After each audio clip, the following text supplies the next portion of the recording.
Hello, my name is Zach Tetlow, and the research topic I chose was to study female sex offenders. I chose to study female sex offenders because there's not a lot known about them, um, due to the stereotypical image of a sex offender being a man, and I thought that was really interesting. And then I never really heard of it occurring, so I thought that would be a good idea to study, because women are left alone with children more, and the children are the future. As I said, stereotypical images of sex offenders are men drenched in trench coats who tackle women to rape them or to get sexual gratification from. And I've never, as I said, I've never really heard of a female sex offender, so I thought that was just really interesting.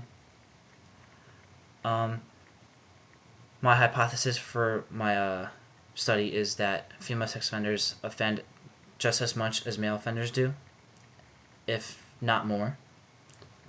Uh, as I stated, there hasn't been a lot of publicized or arrests made for female sex offenders, uh, due to many factors.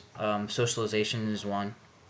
Uh, most women are socialized as to be attached to people, as to be caregivers in the home, whereas men are taught to be aggressive and violent and independent.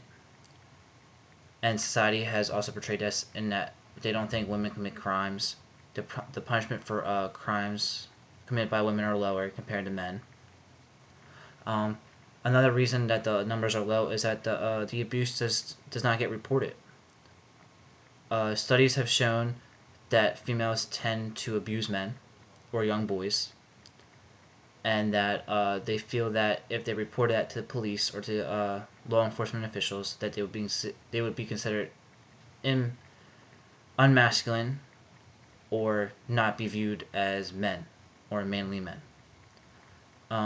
It's also covered up by others as a view as a child caring thing, just as like changing diapers, stuff like that for young babies.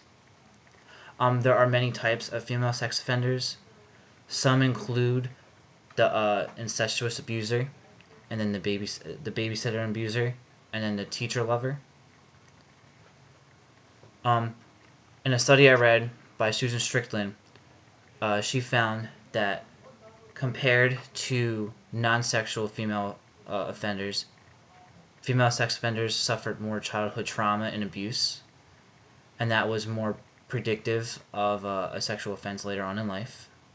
They were also more female sex offenders came from poor backgrounds with no food or poor living conditions and no medical care as compared to female non-sex offenders. Another study I found was by Miriam Wickman, found that over a third of her sample size had below average moral development, and that another quarter had problem with authority, and then also anger management issues.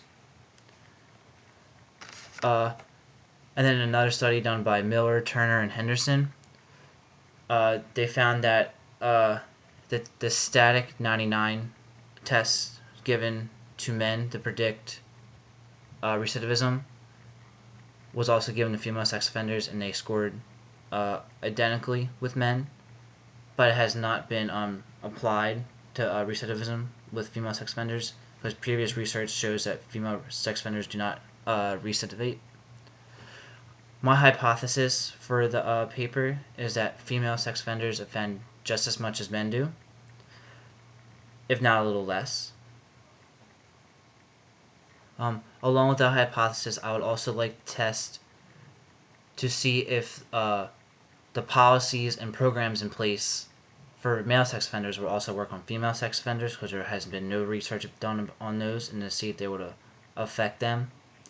I would also like to know what types of victims female sex offenders typically offend against, if it's young children or men, because some studies have said that it's been men, but they haven't specified on the age. Studies also say that female sex offenders like to offend against relatives, and I'd also like to know why that is as well.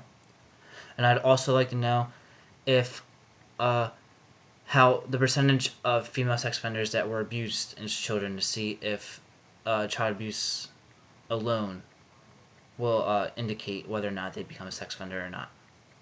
Thank you. Have a nice day.